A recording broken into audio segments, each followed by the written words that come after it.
जय माता रानी दोस्तों, मैं सीमा आप सभी का स्वागत करती हूँ आपके अपने चैनल राधा कृष्ण ऑफिशियल में। उम्मीद करती हूँ आप लोग बहुत ही अच्छे होंगे। तो ये बताने के लिए कमेंट बॉक्स में जय माता दी जरूर लिखिएगा। तो चलिए दोस्तों, आज हम इस वीडियो में वट सावित्री व्रत के नहाए खाए से लेकर के और पारण तक के सभी महत्वपूर्ण बातें जानेंगे। क्योंकि ऐसे तो मैं हर एक टॉपिक पे वीडियो बना करके डाली हूँ, लेकिन कुछ बातें कुछ वीडियो में बताई हूँ और कुछ बातें कुछ वीडियो में बताई हूँ। इसलिए सोची कि चलो एक वीडियो बना देती हूँ जिसमें नहाए खाए से लेकर के और पारण तक के सभी महत्वपूर्ण बातें आप लोगों को जानने को मिल जाएगा। तो आप लोग वीडियो को पूरा ज़रूर देखिएगा। और दोस्तों, अगर आप लोग चैनल पे नए आए हैं तो चैनल को सब्सक्राइब और वीडियो को लाइक ज़रूर कर दीजिएगा। तो चलिए जान लेते हैं सभी महत्वपूर्ण बातें।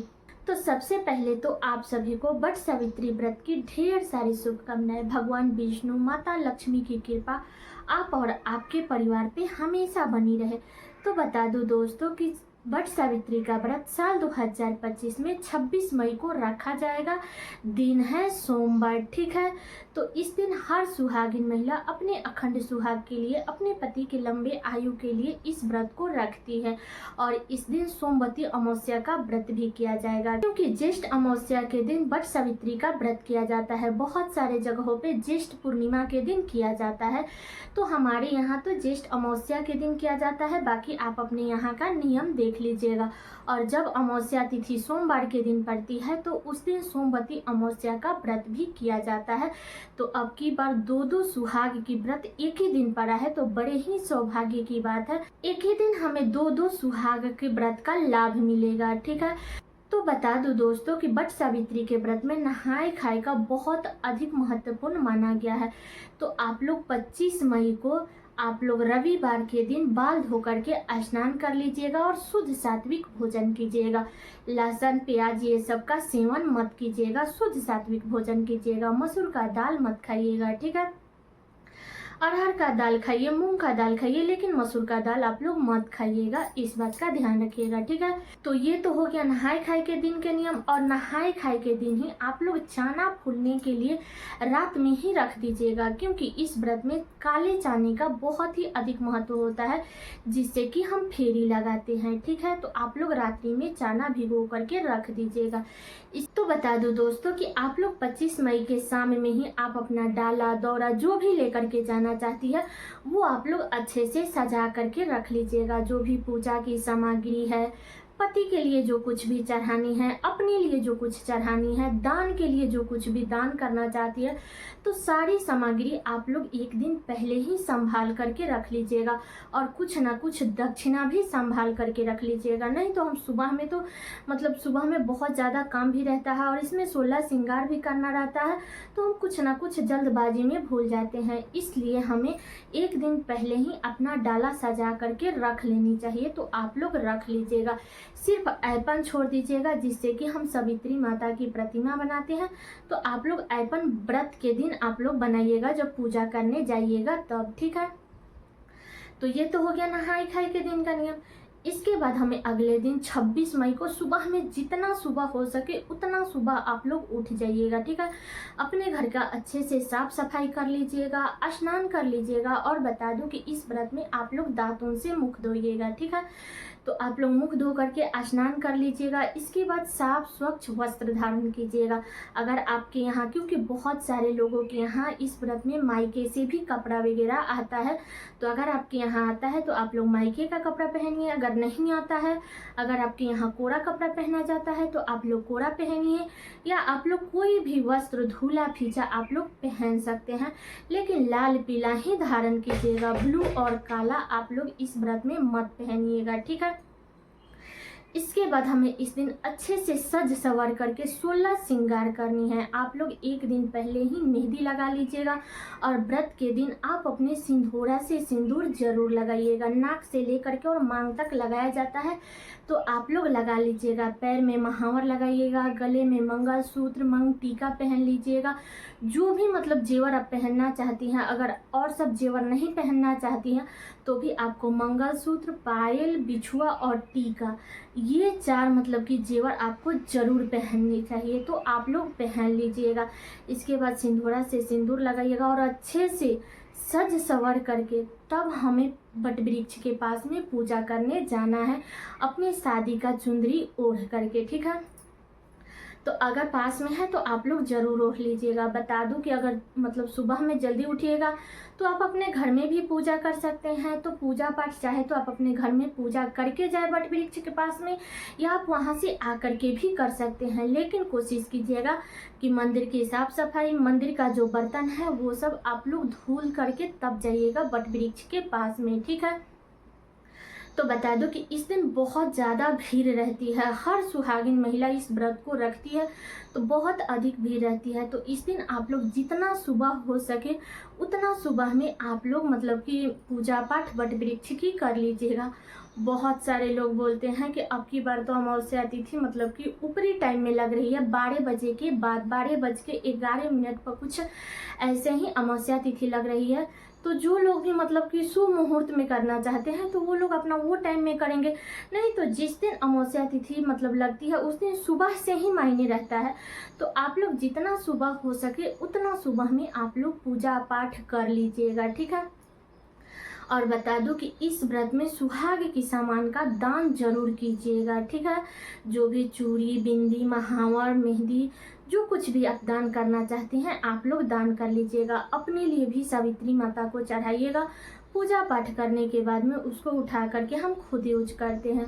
और बता दूं कि अगर भगवान का दिया हुआ उतना है या आप मतलब कि अब चाहे तो एक जोड़ी बिछुआ हमें जरूर बट वृक्ष के पास में चढ़ानी चाहिए, क्योंकि सुहाग का बहुत बड़ा प्रतीक माना जाता है बिछुआ। तो आप चाहे तो चढ़ा सकती हैं, नहीं तो आप लोग सिर्फ मतलब कि चूड़ी, बिंदी, सिंदूर ये भी चढ़ा सकती हैं। ठीक है, जब आप लोग बट वृक्ष के पास में पूजा पाठ ये सारे कार्य कर लेती हैं, इसके बाद जब आप घर आइएगा तो अगर आप घर में पूजा करके गई हैं तब तो बहुत अच्छी बात है, नहीं करके गई है तो पहले पूजा पाठ कर लीजिएगा। इसके बाद में आप अपने पति का पूजन कर लीजिएगा। और जो भी प्रसाद वहाँ से ले करके आई हैं, क्योंकि मतलब हमारे यहाँ तो 5 प्रकार का फल जाता है और गुलगुले जाता है, पुआ जाता है।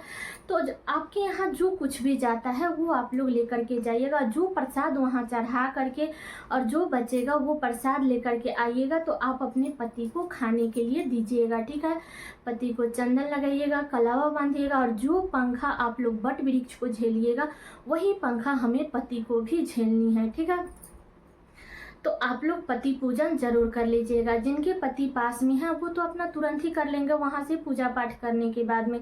लेकिन मान लीजिए कि किसी का पति, अगर जो भी महिला गांव में रहती है उनके पति शहर में रहते हैं, तो आप लोग पूजा पाठ करने के बाद में आप अपने पति से आशीर्वाद जरूर ले लीजिएगा। इस दिन अपने पति का चरण स्पर्श जरूर करनी चाहिए।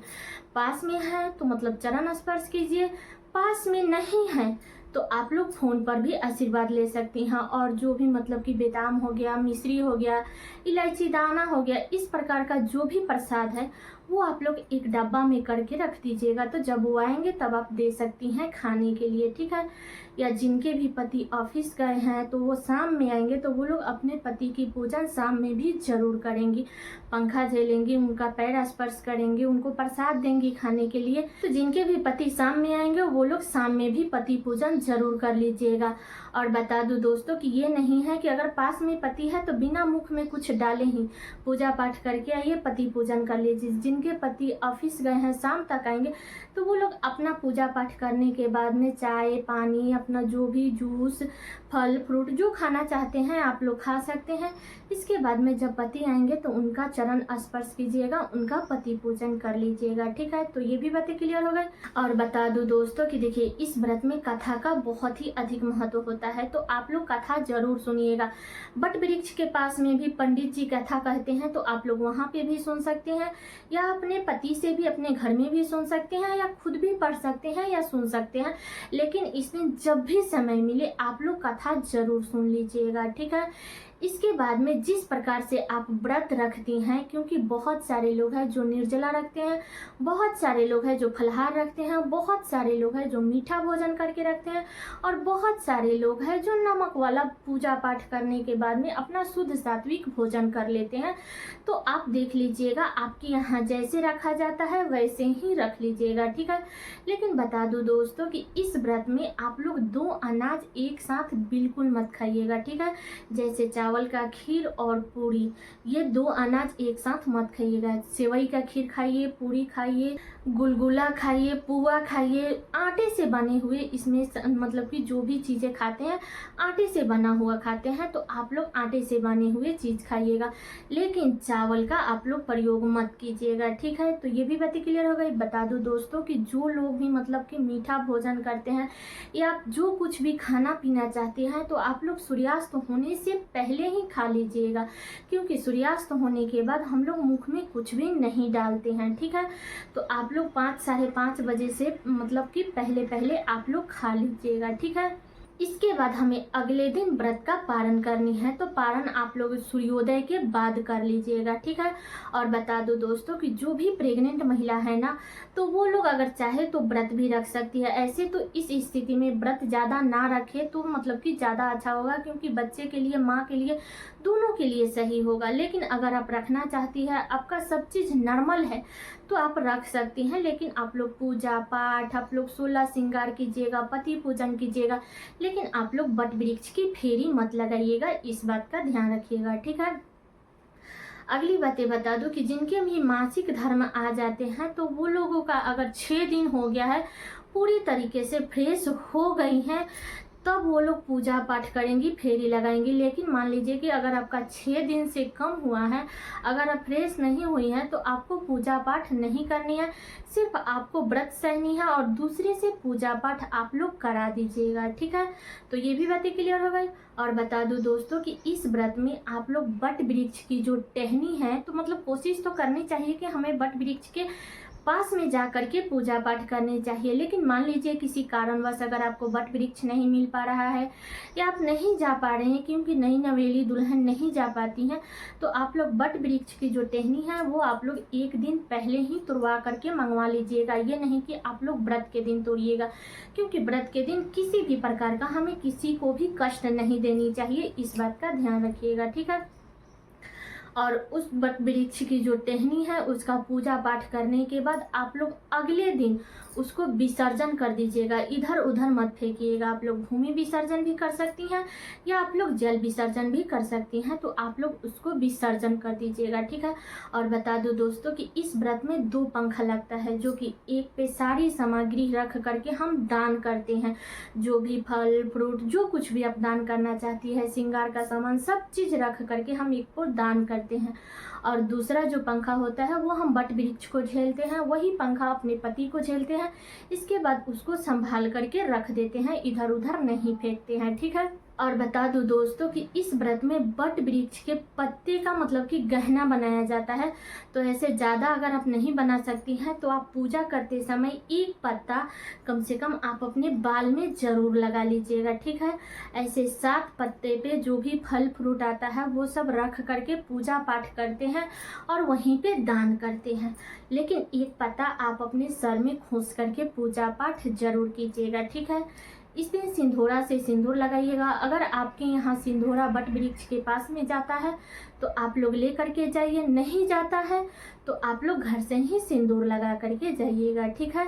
और दोस्तों आप लोगों से एक छोटा सा रिक्वेस्ट है कि अगर आप लोग चैनल पे नए आए हैं तो चैनल को सब्सक्राइब और वीडियो को लाइक ज़रूर कर दीजिएगा। बता दो दोस्तों कि व्रत के दिन आपको किसी भी प्रकार की निंदा चुगली, किसी का अपमान, किसी से लड़ाई झगड़ा, ये सारे कार्य आप लोग मत कीजिएगा, ठीक है। क्योंकि व्रत के दिन हम ये सब कार्य करते हैं तो कहीं ना कहीं हम पाप के भागीदार बन जाते हैं, इसलिए व्रत के दिन हमें ये सब कार्य नहीं करने चाहिए। और व्रत के दिन आप लोग बाल भी मत धोइएगा, ठीक है। एक तो अमावस्या का दिन है, तो अमावस्या के दिन बाल नहीं धोया जाता है, और दूसरी कारण है कि किसी भी सुहाग के व्रत में व्रत वाले दिन हमें बाल नहीं धोनी चाहिए, इस बात का ध्यान रखिएगा। तो आप लोग 1 दिन पहले ही बाल धो करके स्नान कर लीजिएगा, ठीक है। और बता दूं दोस्तों कि जो कुछ भी आप लोग दान कीजिएगा, चाहे वो श्रृंगार की सामान हो, आटे हो, या जो कुछ भी आप दान करना चाहती हैं, दान तो कीजिएगा ही, लेकिन साथ में आप लोग थोड़ा सा जौ का दान जरूर कीजिएगा, जो कि बहुत ही महत्वपूर्ण होता है। और जौ दान करने से ना हमें स्वर्ण दान करने का लाभ मिलता है, इसलिए इस दिन आप लोग जौ का दान जरूर कीजिएगा। अगर जौ नहीं मिलता है तो आप किसी भी दुकान पे जा कर के वहाँ से जौ खरीद सकते हैं, और जौ आसानी से मिल जाता है। जहाँ भी पूजा की सामग्री मिलती है ना, वहाँ पे जौ का छोटा छोटा पैकेट भी मिलता है। तो आप लोग जौ का दान इस दिन ज़रूर कर लीजिएगा, ठीक है। तो सारी बातें क्लियर हो गई नहाए खाए से लेकर के और पारण तक के। उम्मीद करती हूँ कि आप लोगों के लिए वीडियो बहुत ही उपयोगी होगा। तो ये वीडियो मेरा यहीं तक का था। कैसा लगा ये वीडियो आप लोग कमेंट करके ज़रूर बताइएगा। वीडियो को शेयर कर दीजिएगा ताकि हर किसी को वट सावित्री व्रत के नहाए खाए से लेकर के और पारण तक के सभी महत्वपूर्ण बातें जानने को मिल सके। तो चलिए दोस्तों, मिलती हूँ अगले वीडियो में किसी नए वीडियो के साथ में। तब तक के लिए नमस्कार।